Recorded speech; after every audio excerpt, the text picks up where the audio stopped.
Mon nom est Amélie Proulx, je suis artiste en art matériel et je travaille principalement avec la porcelaine.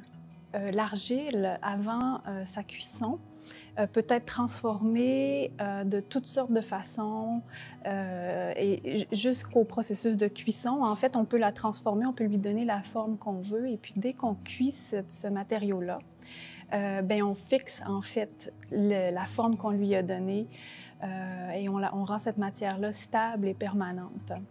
À travers ce processus-là, moi, j'ai beaucoup réfléchi à des façons, en fait, où je pourrais redonner une certaine souplesse à la matière, même après sa cuisson. Donc, j'ai essayé de développer des façons de travailler avec la matière pour évoquer une forme de souplesse, une forme de perpétuelle transformation qui pourrait se créer malgré le processus de cuisson qui a figé la céramique.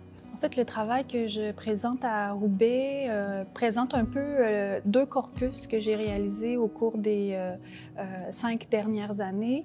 Et je m'intéressais à la présence des oiseaux en milieu urbain et puis un peu leur présence en fait anonyme qu'on oublie tellement c'est commun de les voir dans un milieu urbain. Et aussi le fait que ces oiseaux-là qui vivent dans des milieux urbains ont une capacité assez étonnante à s'adapter à l'environnement. Et les autres sculptures, en fait, les autres installations que je présente à Roubaix sont 3 murales de mon corpus le plus récent qui s'intitule « Les herbes de passage ».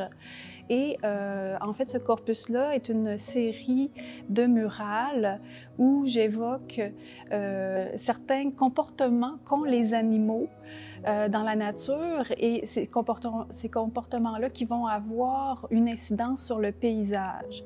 Oui, absolument. C'est vraiment une occasion incroyable de pouvoir présenter mon travail dans un musée qui est absolument magnifique.